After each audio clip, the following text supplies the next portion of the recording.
We'll go ahead and get started. I'm flying solo tonight. My co-chair Mark is a bit under the weather, so hopefully he will get well soon. And Glenn, I've got Glen Wolfram here. Glenn, probably the folks that are on here are familiar with Glenn's work. He's was one of the programmers for the Front Page Sports Baseball and Football series, among other things. So without further ado, Glenn, I'll let you go ahead and talk about your career leading up to those games, and obviously, although we're baseball focused, if you want to sprinkle in some of the football content and some of the other things you work on, feel free to do so. Yeah, I went to school, got an electrical engineering degree, never designed a piece of hardware in my life. Went off and first job was doing Brunswick Bowling had come out with a new pin setter that allowed you to do all kinds of cool patterns with the pins and stuff. And so wrote some machine controller stuff, and then went into writing the games that would run this pin setter so you could do all these cool things, whatever else. And that spun me into the world of games, and I did a bunch of stand-up arcade stuff. So you plunk a quarter in, you have so much fun, you put another quarter in, and then I ended up doing that and going into PC games, and wrote a game based on Blood Bowl. We were supposed to get the Blood Bowl license and never did. Ended up it was called Graveyardage. If you want to Google that thing. Anyway, that was a long time ago. And then I was looking for another place to work and moved out to Eugene, Oregon, where I joined Dynamics. Worked on their flight sims for a while, and we thought of spinning up a new concept. Hey, how about we do sports games? And so Pat Cook and Alan McFeeters, the designers of football, asked if I wanted to go and do football work, and did. And then we'll spiral into baseball. So our football product was very successful, and so then we decided, well, let's try baseball. And unfortunately, right, from a certain perspective, we were very successful with football, so we would just make baseball better, right? So simple things like, hey, in football you can trade one player for one player. Well, in baseball, let's trade 3 players for 3 players, right? And in football, we had, 5 league choices or whatever, 8 teams, 12 teams, whatever it was, right? Baseball, let's give them 20 different, whatever the thing was, right? So we basically, bit off way more with the first baseball product than we should have, which, ultimately ended up with us releasing late. And if you were around at that time, we released on the day baseball went on strike in 1994, right? That's like perfect timing, right? So, anyway, but yeah, some lessons learned there in terms of, because we had so much confidence in what we had built with football. It's like, well, we'll just roll that into baseball and make it bigger and better. And, things like, bring it all the way back, 640K of memory, right? And there were times, and I wrote the shell part, so the thing that did all the league setup, league management, players getting older, retiring, all that logic stuff. I didn't do any of the sim stuff, but I was bumping my head against the 640K barrier all the time with some of the league configurations and all the stats, right? In football, we had 50 stats. In baseball, let's have 250 stats, right? And so anyway, so that was, some major technological hurdles in those early days. And like I said, had we just built a normal game, we probably would have shipped on time, but we were just trying to outdo ourselves, and we released it and it wasn't fully complete and whatever. So if you have the original 94, that there's some bugs and whatever else that we tried to, basically have to catch our tail back every time we came out with another version, trying to clean up the mistakes that we had made previously. So, and then eventually, I'll tell some other stories about baseball. So 96 we were working on, and basically it was going to be canceled because some other people came in. I was doing some stuff on football. Other people came in to work on baseball. Didn't have the same passion for the project, and so it looked like it was basically going to get killed. And I went, can we not do that? We worked really hard on the first one. Let's not biff the second one and bury it, right? And so we got the second one out with some issues and whatever, and then followed the third one. I eventually became the project lead on that one totally as a project manager to get it out. Again, we had put so much effort and people loved the game, and having people basically want to, shelve it. It's like, hey man, you got passionate people working on this thing. Let's give them, because the people that play it, we get, mail, and we actually got physical letters from people going, but I played this all the time, and and it's like, so anyway, so it was a real, it was important from that perspective to not shortchange people, and try and deliver a great product. On the other side, you got time constraints and whatnot. So anyway, that's kind of a quick overview, and then eventually Sierra. Throw them under the bus, what the hell. Anyway, so then they were looking to have it built cheaper and faster and whatever else. And some other group, I don't remember, they were in Phoenix or something, said, we can build it cheaper. And then they didn't build anything. And the franchise died at that point. Sierra handed it off. Same thing with football. They handed it off to another group of people who weren't football fans, right?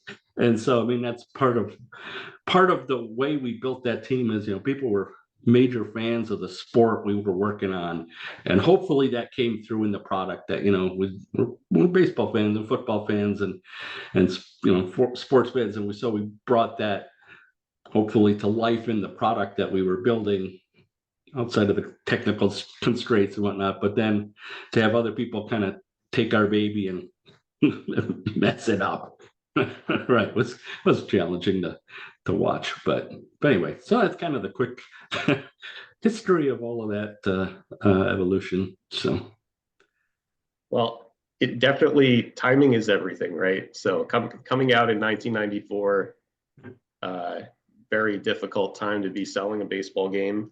I'm sure. I do remember that, I purchased the game in 94. I remember that product. I do remember some of the challenges, some of the bugs in it, but like the stadiums, right? Our goal, everything bigger, better. We're going to release all, 28 stadiums in full, 3D, yada, yada. We got, 10 done. So I had to ship with 10. And then we had to ship the patch later on with the remaining stadiums. Again, everything was just make this so much better than football, and just didn't have the resources available to us to meet all those deadlines and features and whatnot either. So, yep. Well, I thought the football product was amazing, and I know you guys only released for the PC, I believe, right? Yeah, that was the Sierra philosophy. Yeah. They had gotten burned in the console wars that were earlier, late 80s, early 90s. They kind of been on the wrong horse. I don't remember which one they were putting their money into. So then when Dreamcaster came out, PlayStation original came out, something else, they all kind of came out around that time, and Sierra went, we're just going to stick with the PC because we'll see what happens to the market. So yeah, we couldn't compete with like Madden and others that were cross-platform, and then marketing or whatever, they'd come up to us and go, well, look, they've sold 500,000 copies. Yeah, because they're on 15 different platforms. We're on one. We're doing pretty darn good selling it on the PC. Yeah, I do recall that the playbook was quite extensive for the football game, though. So that just the level of detail was, I guess it's kind of, you got to one up the competition. Well, where can we expand, and what can we make? Oh, this looks better. And I remember the baseball game, there was the additional the audio with like the hecklers and the vendors, different things. So it's just like, little things to spice things up here and there, right? But like you said, all of that combines to, you're hitting that memory threshold, and how am I going to squeeze all this stuff into this thing, right? Yeah, you bring up a good thing on the manual. I'd forgotten about that too, right? So part of that legacy is with our aces over, Red Baron, and then aces over the Pacific, aces over Europe, aces over the desert. All of those came with really thick historical manuals as well, right? So that sort of was the dynamics bar. It wasn't just a game. We're selling you an entire experience and package and stuff. And so so then our baseball and football, manuals have to meet that bar as well, right? So Right, right. I'm sure you were involved in some of those meetings. What was maybe because I know there was also the front page sports line expanded. I know it was golf, trophy bass. I think there might have been one or two others, but I don't think there was a basketball or a hockey. So were there there was any reasons why we ski didn't go racing or down? something like that, I think, came Yeah, out. yeah, We actually started a basketball game. All right, so here's one of the interesting stories, right? Is that we wanted to see what basketball would look like, and so I had the football shell and the baseball shell. Again, the thing that lists all the teams and the trades and all that scheduling stuff. And so and all that art is just art. And so I think it was Mark Brenneman was our artist at the time, and we were looking at gonna do a basketball game. And so he just gave me new art, and I just plugged it into football or baseball, whatever else. And so we had, quote, a basketball game. All the city names are about the same, right? No one could really tell, right? right. And it's like, and it has a basketball theme, and I don't know what happened. Somebody saw that, and Sierra used to release like a quarterly catalog or something, and all of a sudden there's this press release: front page sports basketball this spring or what, this fall. Like, no one's working on this game. We Right. just plugged some art into this thing just to get kind of a feel of what it was like. And they ran with it, and we did start trying to do basketball, but it was a lot more difficult because football and baseball are, that there's sort of a action and then there's not, right? So like in football, you Yes. call a play and then everybody does things. And in baseball, you throw a pitch and then stuff happens and then there's a break. Well, in basketball and hockey, the action is kind of continuous. And so we were really struggling with like the AI portion of that and how to keep things continuously in momentum, because the game is, it's not so state oriented, right? So it's like, here's the Right. this is happening, then this is happening. It kind of all happens at once. And on top of that, and again, our demands or our expectations for ourselves are so high. It's like, if we do basketball and hockey, we want to be the top of the sport. And it was, we were not going to release something that was half-assed, right? I mean, that was just not what we as a team wanted to do. And so we just couldn't get that stuff to flow particularly well. And so it kind of just got shelved and backburnered, and we just never came out with baseball. And then it was a successful line, right? Front Page Sports was this known entity. And so they kind of, took that and went, well, we're going to make fishing. It was called something else at the beginning, but now it's Front Page Sports Fishing and Front Page Sports something else, right? And just kind of Yes. stuck it under that umbrella because, it was a successful line. So. No, that all makes sense. Yeah, I can imagine basketball. It's not, it's not like, yeah, you're gonna stop dribbling to call a play or something, So my side would have been easy, right? Because it's all the same thing: trades and draftees, right? And generating a new round of players and retiring and stats management and all that stuff. So the shell part would have been easy to port that over and do basketball with it. But it was the actual in-game simulation. And again, we wanted have that high expectation of what that simulation experience would be like, or the actual playing it as well, right? Because we had two different things, right? If you remember, sure you do, right? You could play it live, joystick and a whole bit, or you could run in simulation mode, right? And so, all of those things have to play at that high level. And like I said, we just couldn't get basketball to go at that high enough level such that it felt like you really were doing playing basketball on the court. And again, it's different than calling a play or calling a pitch, or when to steal a base. Those, again, very state oriented kind of programming concept, as opposed to this continuous flow of, when do you go, when do you alley-oop, right? And all that other stuff. How does that all happen? Or it's pretty straightforward where you go on the football field. Hey, if that guy's got the ball on my defense, I'm going to get them because my job is tackle, right? I mean, that's so anyway, but yeah, so we never quite were able to pull that off, but yeah, we had plenty of other work anyway. Oh yeah. You mentioned you were the lead shell programmer when the series started, and then by the third iteration, you were the director and also the lead programmer. I'm just wondering what were some of the challenges you encountered in kind of moving into that role? Um, yeah, so I like I said, part of the thing was, higher ups, whatever you want to call it, were willing to let the product die, and I just could not let that happen. And so I made my pleas to basically continue on with the budgeting and making it happen for the next two. When I took over the final iteration, I set out with basically two goals with the team in mind: is basically make it easier to play and make it play better baseball. And so, like, one of the things that we did, I think it might have been Doug Johnson who came up with this idea. Anyway, can't remember for sure, but so for example, one of the things when you're playing like with the joystick, right, 8-way joystick back then, right, you can go forward and you can go 45 degrees, and so if you're trying to get to the ball, you basically have to squiggle your way there, right, because you can only go forward and backwards and left and right and maybe a 45-degree angle. Well, what if the ball is going to land, let's say, 37 degrees away from, how do you get there? Well, you got to kind of go up and then over and whatever else. And I think it was Doug that came up with the answer. It's like, hey, what are you going to do? You're going to try to get to where the ball is.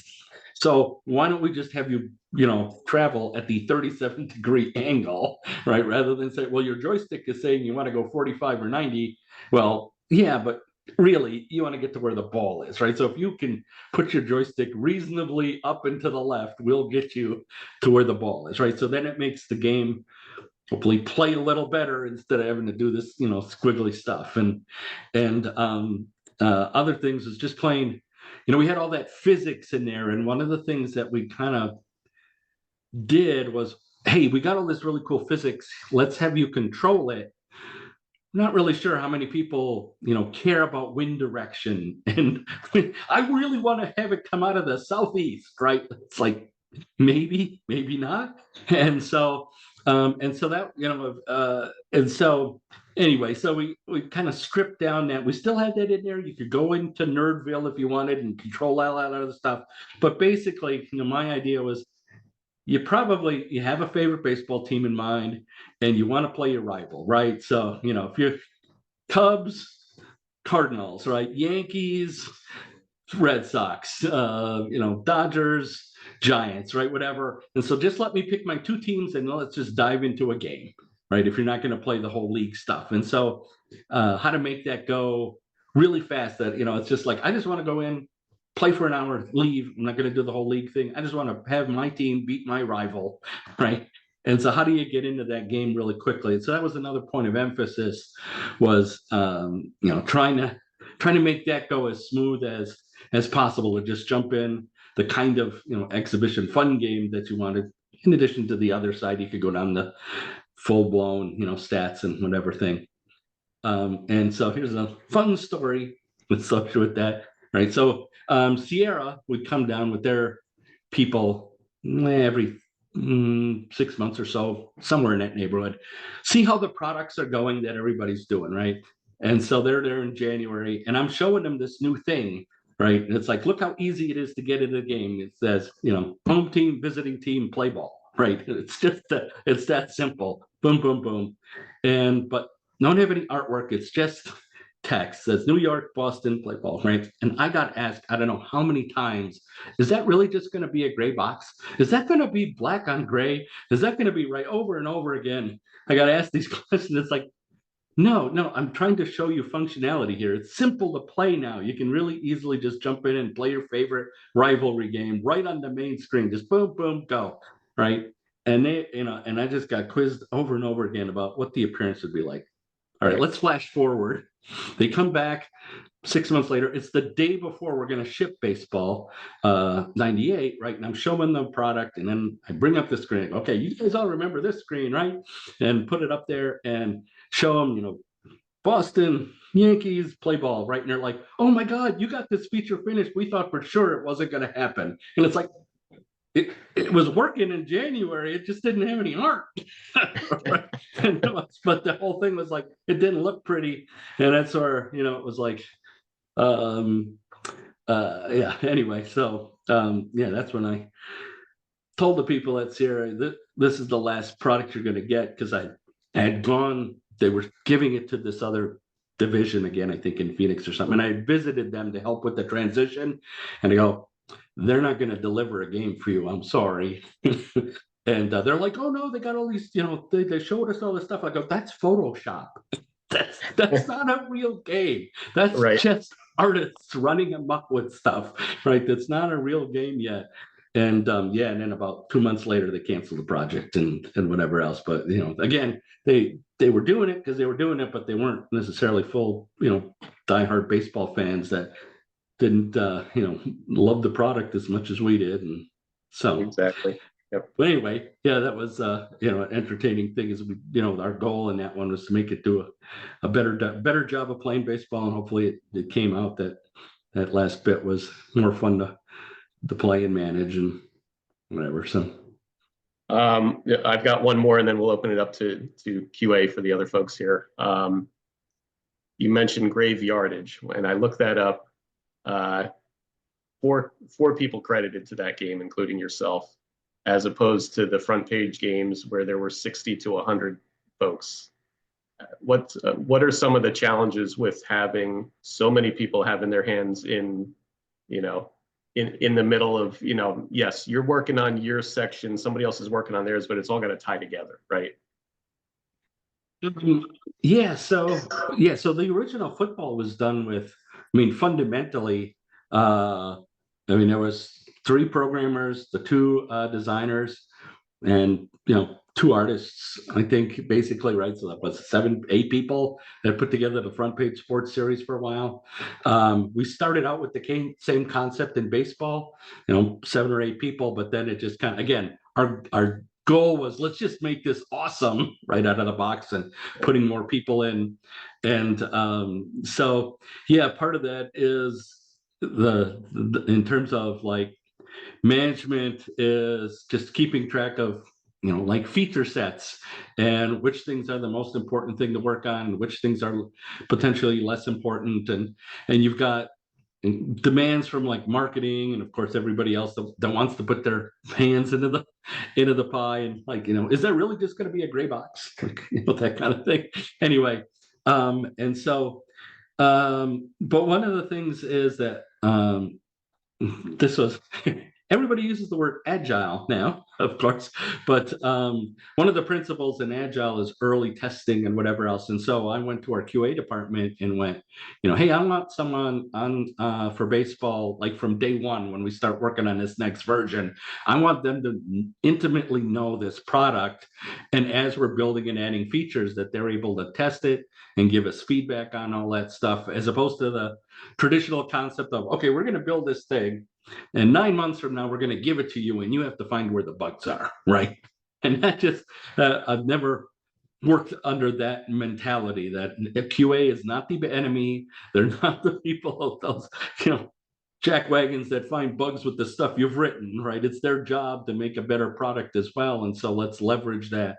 So I think that was a bit of a challenge, because that was not the traditional role of QA, right? The traditional role of QA, again, is to get the product at the end, more or less, and then try and find bugs with it. And instead, I want you to be an integral part of making this product better. What do you feel, a person would feel better being able to do, right? What is there stuff in here that's confusing? Because we know what we meant to say or meant to do, right, with whatever it is we built.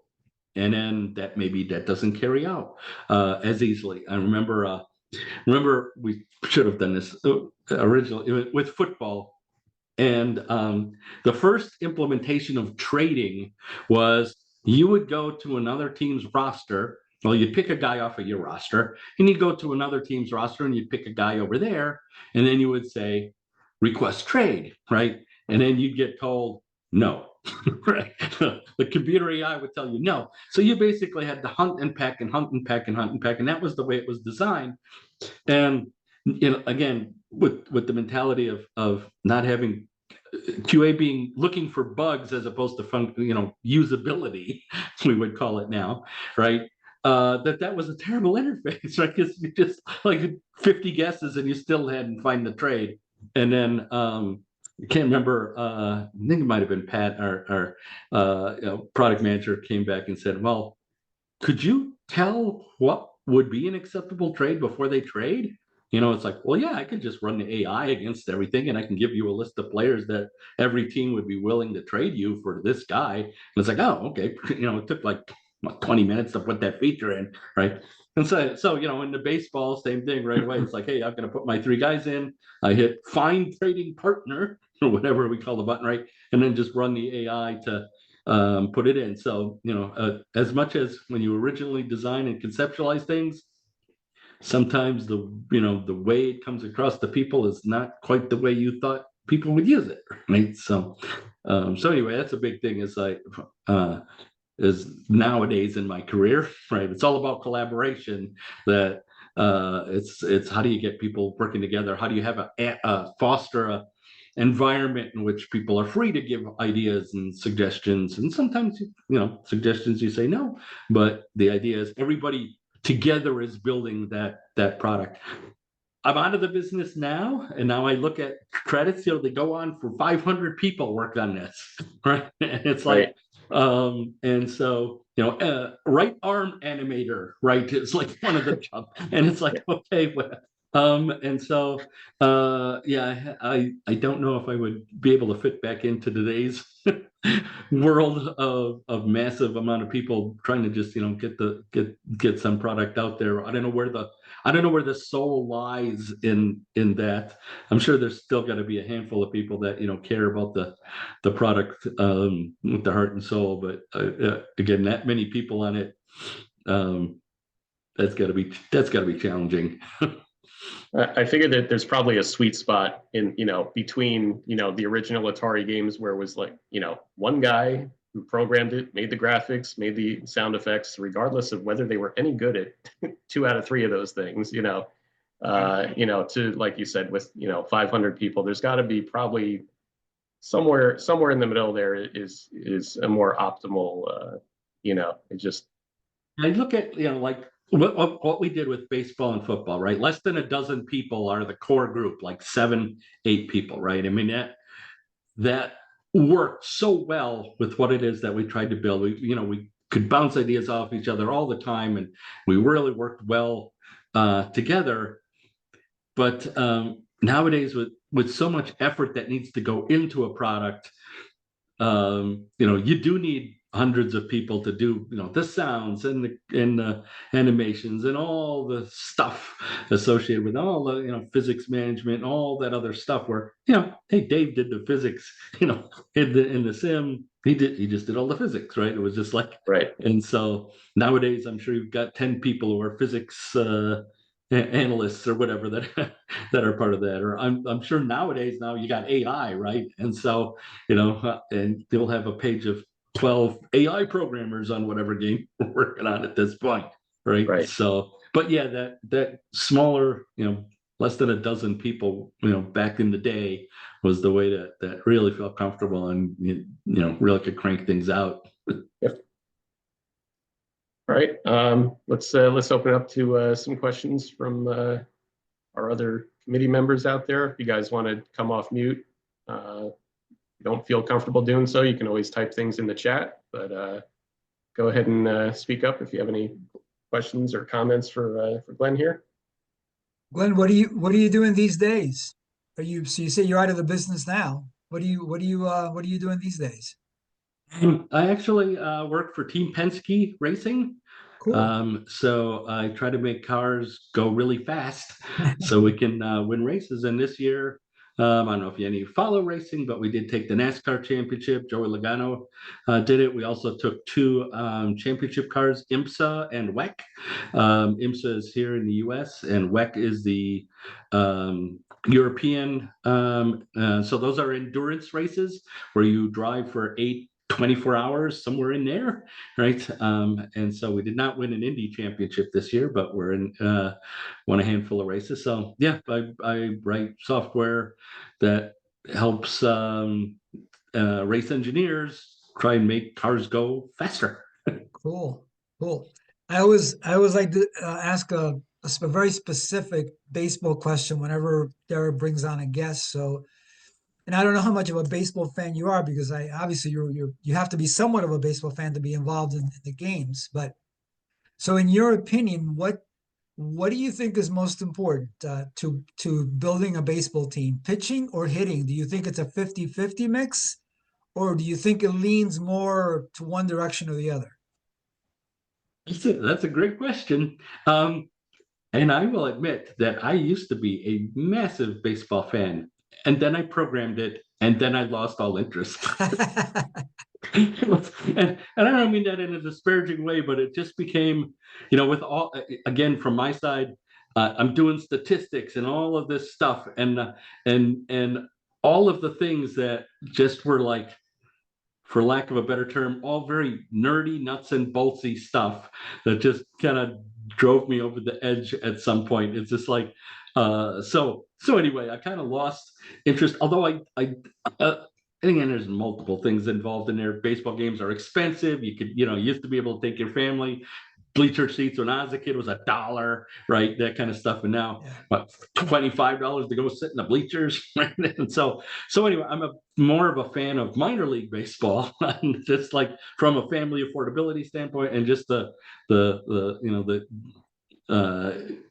not necessarily kids, but the younger people fresh out of college and stuff, like AA ball. Like Eugene had a short season A ball, so right, the kids right out of high school, and they were just fun to watch play on the fundamentals. So, but yeah, based on one of the things that again, as a casual observer of baseball now, right? This emphasis on analytics, and that it's getting on base and stealing bases results in fewer runs than if you just try to hit it out of the park every single time, right? And so it's much harder to watch that kind of thing. And guys throwing at over 100 miles an hour continuously, right? I got a bullpen full of 6 guys who can all throw over 100, right? That's like, well, yay, we know that nobody's going to get hit for the next 4 innings, right?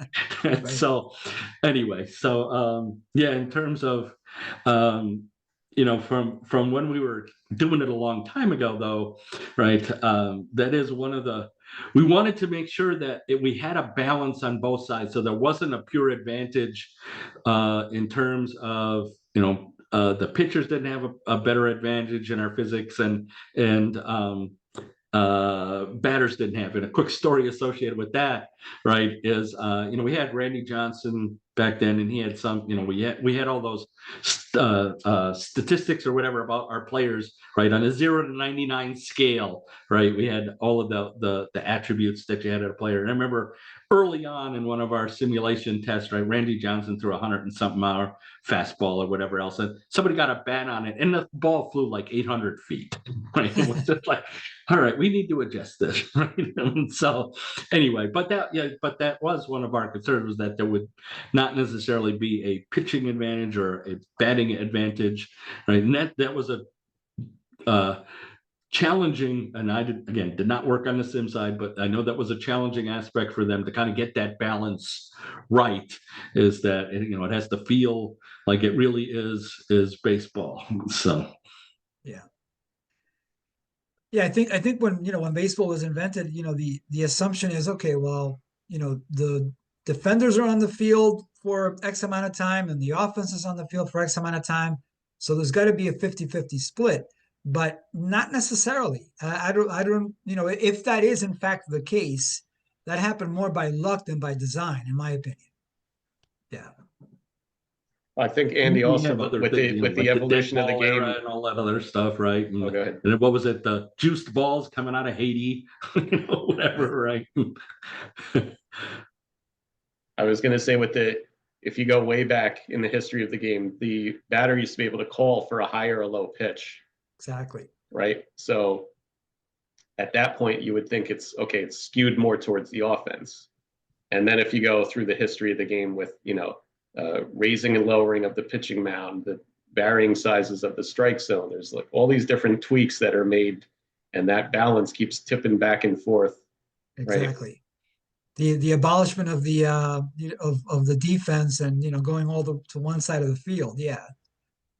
Well, even the invention or the use of gloves, right? The first, True. 15, 20 years of the game, there were no gloves, right? Yeah. Yeah, there's Yeah. just so many things that are, oh, there's too much offense. All right, well, let's do this, or vice versa. So, Yeah. As opposed to football goes, there's never enough offense. right. Yeah, I don't keep up with football as much as I used to, but I did see some of the things with the kickoff onside kicks were tweaked now, where you have to say in advance that you're doing an onside kick now, apparently, and I think the overtime rules have been tweaked. So, I think with every game, there's always some adjustments that are made, I guess, to either, like in baseball's case, to speed things up, Yeah. but and again, What do you guys think about incorporating those into your game, right? Automated balls and strike calls? What do you guys think about that?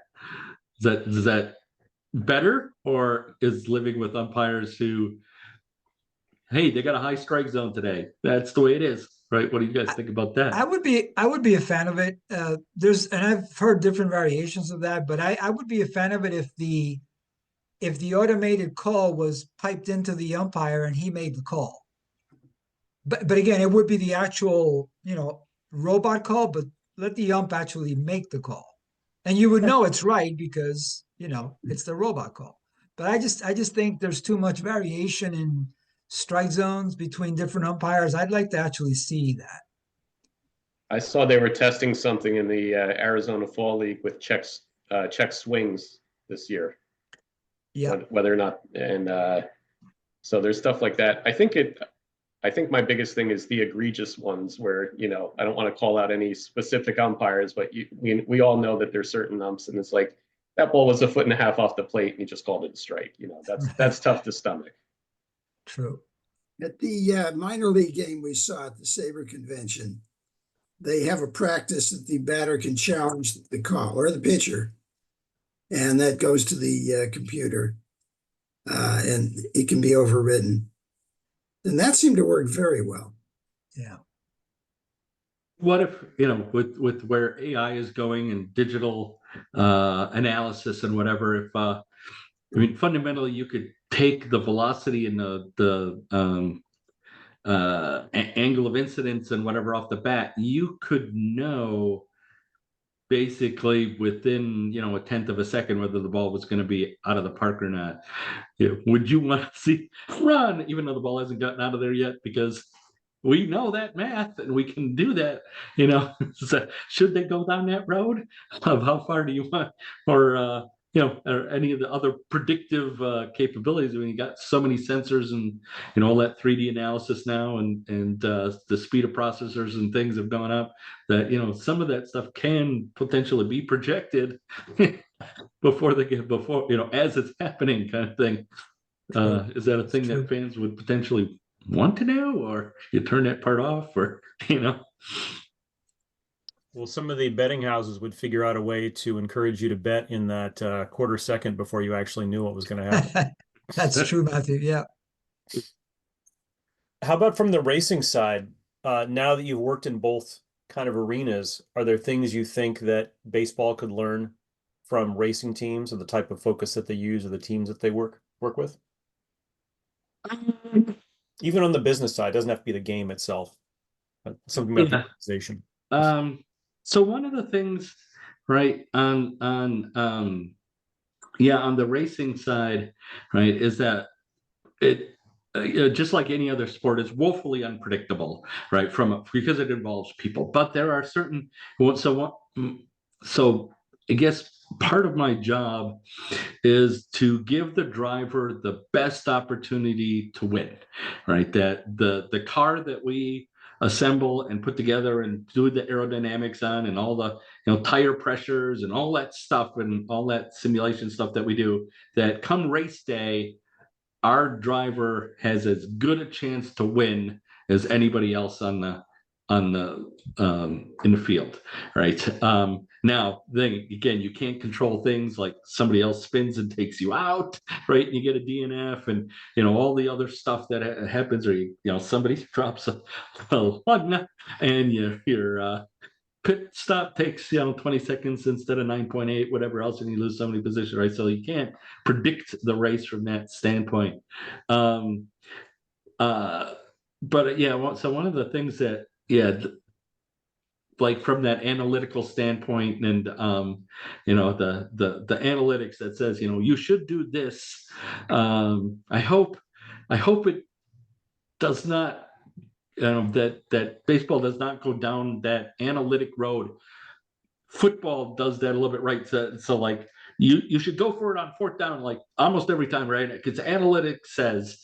And there is a sports writer who talks about winning your one-on-ones, essentially, right? And so you can do all the analytics in the world you want, but on any particular play, do you exert yourself more than the guy you're opposite of, right? The person you're blocking, or the person you're trying to catch the ball from, or whatever, right?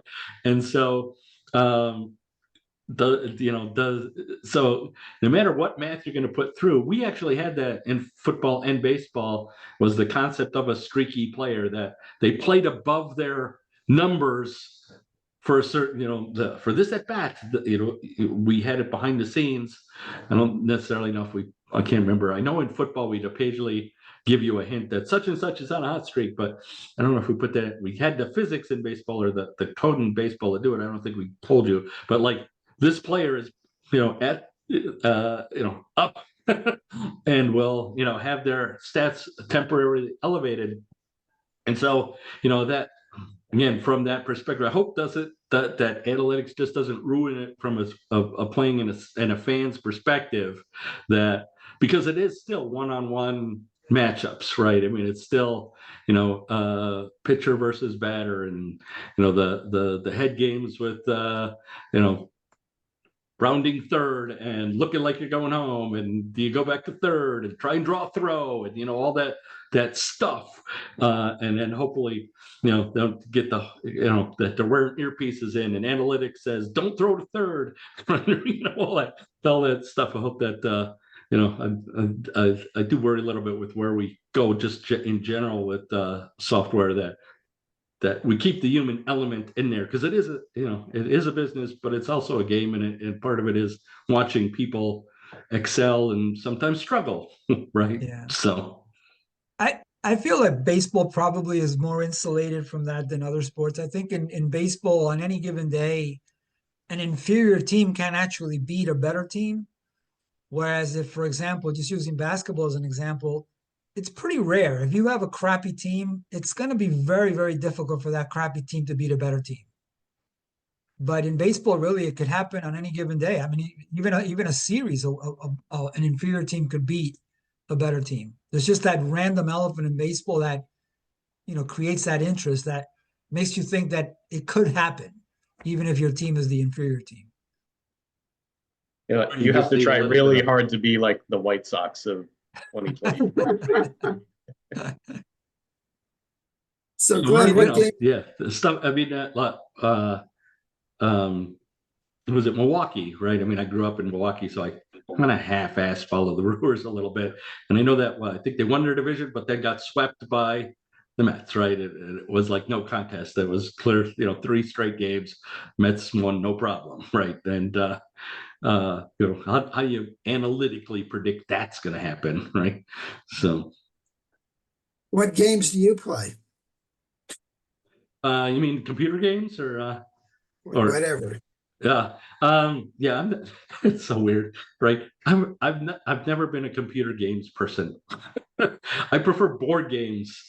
And well, two things. So one, on a physical level, I do play softball and volleyball when I can. All right. And then, but yeah, on a board or on a family game kind of thing. So actually, we'll go down that road, right? So we have a gap between my kids.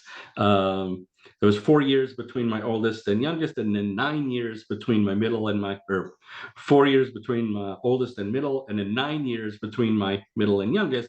My wife went to pharmacy school in the middle there and whatever. So there's what, a 13-year gap between my oldest and my youngest. So how do you play games when someone's 5 and someone's 18? Right? I mean, and so it turned out, we didn't know, that there are cooperative games that you actually all work together to solve a problem. So I've really gone down that road of I really enjoy games where you all work together, like escape rooms and that kind of thing. So where you will get all of each other's strengths together to solve the problem, as opposed to like Monopoly, one person gets to own everything. How much fun is that, right? As opposed to playing together. So yeah, I really enjoy games where like Castle Paddock, and where you again have the persons you're playing, whatever else, and then you're all trying to achieve some goal together. And just that collaborative nature of things is definitely the thing that I like to do, those kind of games. So.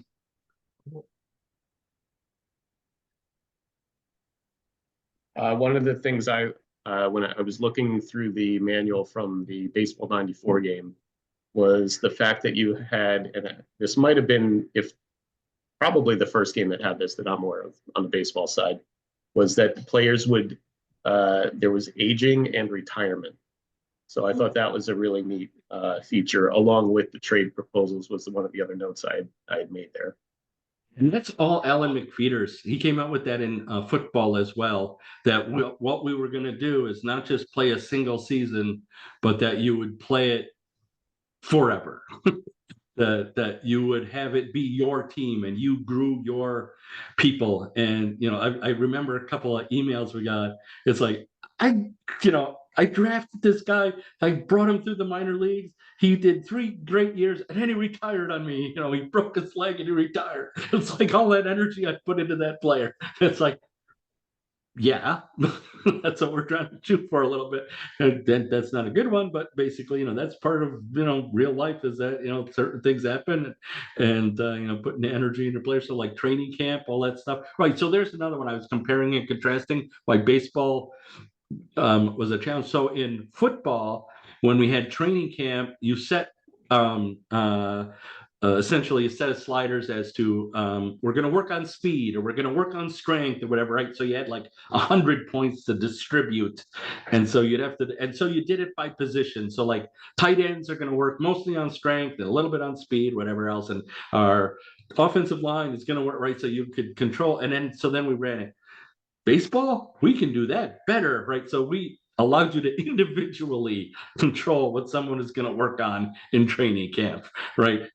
So it's like dozens of times more difficult to make that get implemented, right? As opposed, so again, those kind of ideas, like I said, we kind of were spoiled by our own success on football, that it's like there's nothing we can't do. Well, maybe there was. So. How about with the player? I know the ratings, and I know you maybe jokingly or not described it as like 250 different statistics that were in the baseball game. But I remember specifically that the ratings were like from 0 to 99 and there were a number of different skills, obviously, that you could rate each player. If you were generating a specific season, how did you determine that somebody was a 99 versus a 97, or that somebody was a 2? Like, I guess, how did you have a program that that was able to kind of crunch the numbers and come up with those ratings? Yeah. Yeah, that's a great question as well. Yeah, same thing. Baseball or football, we had 8 ratings, right? Baseball, 20 or whatever, right? So it's just like, so yeah, we had basically a spreadsheet like thing, taking into account, so here's the scientific part of it, right? So had a spreadsheet that basically, all the typical statistics, hits, single, double, triple, home run, stolen bases, yada yada. And so, if you stole a bunch of bases, you were probably pretty fast, right? And so we'd up your speed rating and all the other stuff. And then we basically spit out all of the ratings for all of the players. And then we hand tweaked everybody. So as much, so we use the technical or statistical analysis to give us the baseline for everybody. And then we basically, person by person, went through every player on every team and go, does this set of stats actually, match and make sense? And then on the other side is, for setting batting orders and starting lineup and things, that's algorithmic. It wasn't on a per team basis. So we had to kind of match statistics. So like I remember Ricky Henderson was a problem because he was not your traditional leadoff hitter, right? Because of I think he just had too much power as a traditional leadoff hitter. And so trying to tweak our algorithm such that, Ricky Henderson would actually, if someone had Ricky Henderson like stat, they could potentially be a leadoff hitter. I remember that was a particular sticking point of that. So yeah, there was some brute force algorithmic stuff, but then at the very end, it was all personal opinion of our baseball people to come up with those numbers. Right. And then the other thing is that we had one of the things we struggled with in a team standpoint, right, is if someone's a 2, right, how bad are they, right? And normally people are going to think 2 is terrible, right? Because psychologically, but think about the worst player at, with any particular skill, they're still way more better than normal people, right? So that was one of the things was that we have, and it ended up with the numbers inflation, right? Nobody wants to have a player on their team that's a 2.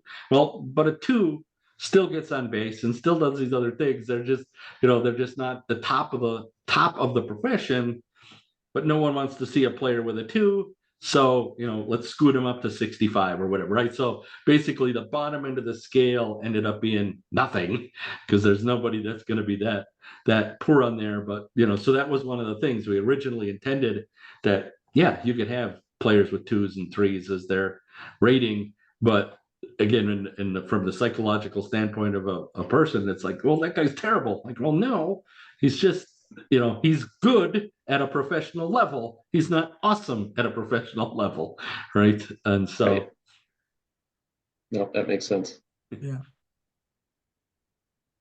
Got I'd be remiss if I didn't ask this on behalf of my father for the racing stuff. He's a big NASCAR fan, and we've been going to races going back to well, him probably even earlier than me, but we started going in the mid '80s, and so still watching it. There's some different, again, with the tweaks with the NASCAR rules and stuff. Some of the things we like, and some that we kind of wish the old days were still, when there were a handful of guys that were really good, and the rest of them were, they kind of showed up, but now it's, sometimes it's like 30 or 35 good cars on a given day, and you might, you come down to the final lap at Daytona or Talladega, and you're, everybody's crossing the finish line within a couple hundredths of a second. It's like it's so. I don't even know like how you would engineer something that was like that pinpoint to,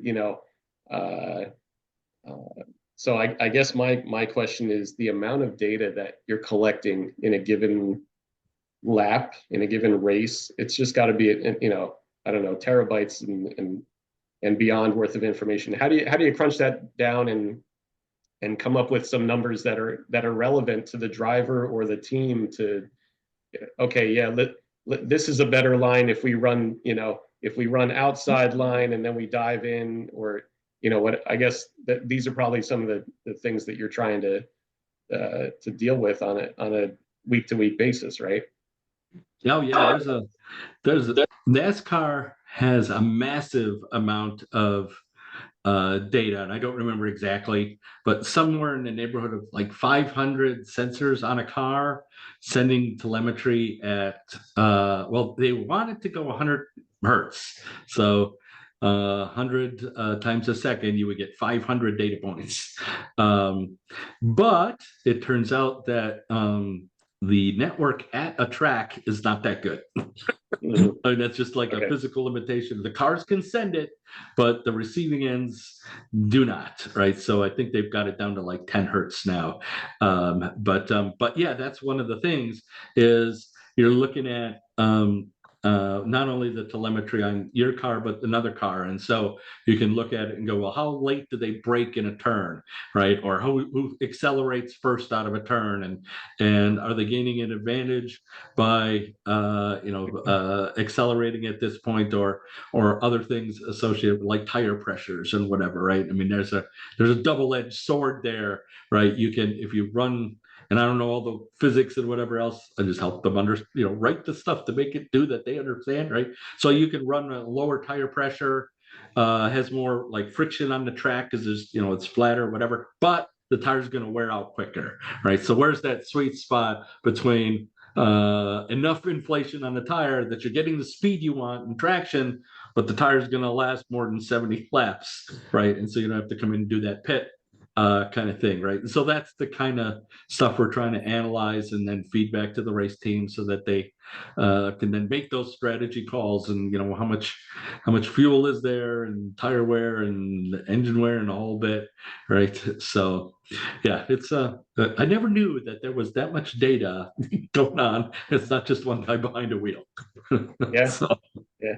I know one of the things, from following it, from week to week, it's, there's always the pit strategy, and do we go with 2 tires or 4 tires? Do we do, a full can of gas, and, all the, like you said, the tire, just the inflation of a tire on, the left side of the car versus the right side of the car. And, it's just kind of mind-boggling. yeah, that's stuff I didn't know either, right? I mean, it's just like, because you've got, so if you're on an oval, right, the outside tires are inflated more than the inside tires because your car is already going to be set up for the oval to be. They're not all inflated at the same value, right? And the left front and let's say the left side difference between the front and the back, right, as well, and a way that it affects the aerodynamics, right? And so yeah, I mean that's Yep. what you're trying to do out there, is help them again do the best laps in traffic and out of traffic as well, right? So Right. all your math can get screwed up because someone pulls in front of you and you're in dirty air instead of clean air. So Right. And then you said you've got different series that the Penske runs. So you've got road courses, you've got all sorts of variables, right? yep. Pretty cool stuff, though. All right. Andy, Barry, got anything else for us? No, I think that's it. It was nice listening to all this, Glenn. I mean, I never played the game myself, but I'm obviously a fan of baseball, computer baseball games in general. So it was great to hear you talk a little bit about the history of it and your involvement in it. Very cool. Glenn, thank you for coming. Glad you got out of it. Yeah, it was great. Thank you. Got a couple announcements before we dive off, but yes, Glenn, we definitely appreciate you coming on. Andy, if you want to run with the baseball sim auctions that we're doing, if you have just a quick rundown of what we're doing this year. Yeah, definitely. So Barry, if you obviously Glenn, you too, but Barry, if you I don't know if you recall, but I run these what we call baseball sim auctions, and really what I do is we take anywhere between 3 and 5 historical teams, baseball teams. We make all the players free agents. Then I schedule a Zoom meeting where the 3 to 5 participants take those free agents from those teams that we basically deconstructed, and we do an auction to create brand new teams. So the challenge is you have to come up with the proper pricing because every participant has a total of $260 to spend on their team. So there's a cap that everybody has to work within. And within that gap, you have to buy 26 players. So the challenge is that unlike fantasy baseball, where you can just buy a commercial software that will tell you what to pay for the players, in a sim auction, you have to assign the values yourself. You have to come up with your own strategy and your own values to determine, okay, how am I going to construct this team? And do I think I'm going to spend more on pitching or hitting, or am I going to have a balanced team? Derek can tell you it's quite challenging. And the other challenging aspect of it is the actual management of the auction itself, managing your money, because we've had a lot of auctions where an owner, a GM, leaves money unspent because they didn't properly allocate money as the auction went along. So it's really two things: valuing the players properly and then spending your money correctly during the flow of the auction. So again, all the seasons are available. I have every single team in baseball history available. We have one auction coming up this Saturday, right, Derek? Yes. Yep. And off the top of my head, what are we deconstructing? The 1919 White Sox, 1968 Tigers, 91 Angels was the one I 91 threw in there. Angels. Yep. I'm forgetting the other 2022 two. Yankees. Yep, 22 Yankees and one more. I'm blanking on the fifth one as well. Forgetting the Yeah. fifth one. But basically, that's the idea. Now we basically take all those players from those teams. Now they're free agents. And now the participants, in the case of Saturday's auction, we're going to have 5. We need to build 5 brand new teams. And we do that all through Zoom. And then a few days later, after, we're done with the auction, everybody has to create a lineup, send me the pitching rotations. And then you have to also select a computer manager that will actually manage the team, because what we do is we run season simulations, or we call them a World Series, where every season that you win counts as one World Series victory. So then the team that wins 4 out of 7 seasons is the grand champion. So we leave no doubt as to who the best team is, because it's not games, it's entire seasons we're simulating. So, and the good thing is too, there isn't a huge time commitment to it. You basically have to, prep for the auction. The auction's about 5.5 hours or so. And then you have to, of course, create your lineups and rotation. But it's not like a commitment of doing an entire season or going somewhere to a tournament. You do it online, and it's not a huge commitment of time. So it's challenging and a lot of fun and not a huge time commitment. Yeah, when we view the results for each season, that we run through that, probably like 10-15 minutes at a clip. So those go really quickly. We just look at the end results, and then we move on to the next season. And then I compile all the statistical summaries of all the seasons, because to me, honestly, that's one of the parts that I enjoy the most, actually seeing the results. So I send everybody an Excel spreadsheet with all the countless stats you would want to look at: the batting stats, the pitching stats, the World Series results. So it's a lot of fun. If anybody's interested, or anybody that might be interested, Derek, I think I wrote it down. It's they can reach us at SABR baseball gaming at gmail.com, correct? Yes. Yep. Perfect. Yep. They send us that email, and then I'll forward the email to Andy, and we'll get you on the schedule. So, but yeah, lots of fun. We ran 6 or 7 of them last year, I think. We did 6 of them last year. Yeah, they were all very successful. Yeah, and it's a fun thing to kind of breaks up the monotony of the off season too. So yeah.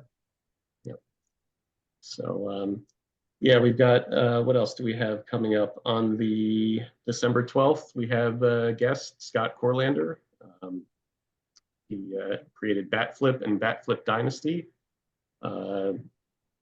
And then I didn't write this down, but I believe it's January 7th, myself and my co-author, John Racanelli, will be on to discuss our book, which is Hardball Retro's Compendium of Baseball Video Games and Handhelds. So we'll be talking, Glenn, we will definitely discuss your game there as well, along with Earl Weaver Baseball, Micro League, on up to MLB The Show, and Atari Home Run, whatever, and John was the I met him at one of our SABR conventions, and he had put together, he brought all of his handhelds. He has quite the handheld gaming collection. So the old Mattel baseball, the Coleco head-to-head, starting lineup baseball, all those little handheld LED games.